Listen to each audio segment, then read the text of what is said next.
शब्द, ये शब्द ही तो होते हैं जो अच्छे लगे तो हम किसी के दिल में उतर जाते हैं, और अगर ना अच्छे लगे तो हम किसी के दिल से ही उतर जाते हैं।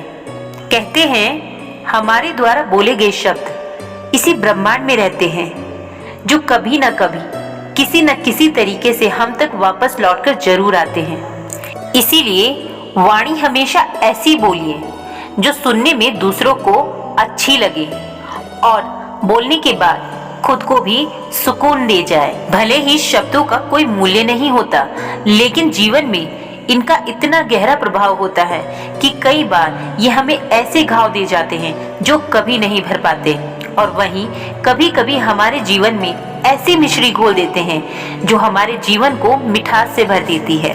शब्द मानो इनका खुद का ही एक स्पर्श होता है जो हमारे मन को छूकर निकल जाता है। शब्दों का माया जाल इतना फैला होता है कि अगर इनका उपयोग अच्छे से किया जाए तो मानो ये किसी पराये को भी अपना बना सकते हैं, पर वहीं अगर शब्दों का प्रयोग गलत तरीके से किया जाता है तो ये अपनों को भी पराया करने की ताकत रखते हैं।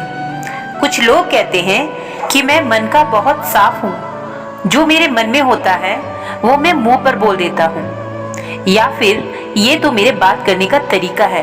पर ऐसे में ऐसा करने से वो लोग ये भूल जाते हैं कि ये शब्द ही तो है जो उनकी वैल्यू को हमारे जीवन में निर्धारित करती है। एक बार दो बहुत ही अच्छे दोस्त थे, मयंक और करण।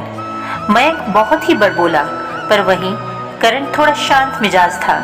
मित्रता ऐसी जो तोड़े न टूटे, पर एक दिन किसी बात को लेकर दोनों में अनबन हो गई, और मयंक के बड़बोले होने के कारण उसके मन में जो आता रहा वो करण को सुनाते चला गया।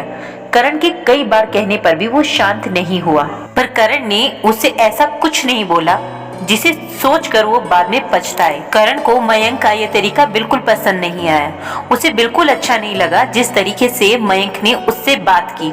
वो उसी समय उस जगह से निकल जाता है। पर कुछ दिनों बाद जब मयंक को अपनी गलती का एहसास होता है, वो करण के पास जाता है उससे माफी मांगने के लिए। मयंक जब करण से माफी मांगता है तब करण उसको एक काम करने के लिए बोलता है कि उसके आंगन में एक पिंजरा है, वो जाकर उस पिंजरे को खोल दे। मयंक बिल्कुल वैसा ही करता है जैसा उसको करण ने करने के लिए बोला था। वो जाकर उस पिंजरे को खोलता है और पिंजरे में बैठे पंछी उस पिंजरे के बाहर आ जाते हैं। मयंक वापस से आकर करण के पास बैठ जाता है, और थोड़ी देर बाद करण मयंक से फिर बोलता है कि जाकर उस पिंजरे को बंद कर दे, और जो पंछी पिंजरे से बाहर आ गए थे उन्हें भी वापस से पिंजरे में डाल दे। मयंक जब आंगन में जाकर देखता है कि दोनों के दोनों पंछी आसमान में कहीं उड़ चुके थे, वो दूर दूर तक दिखाई नहीं दे रहे थे। उनका कुछ पता नहीं चल रहा था कि वो कहाँ चले गए। यही बात मयंक आकर करण को बताता है।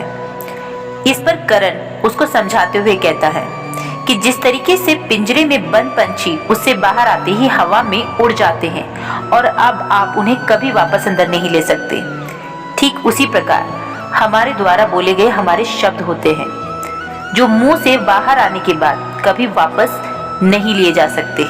इसीलिए शब्दों को अहमियत देना बहुत जरूरी होता है। कहते हैं कि एक बेहतरीन इंसान की पहचान उसकी जुबान से होती है, वरना लिखे होने के लिए तो अच्छी बातें दीवारों पर भी लिखी होती है।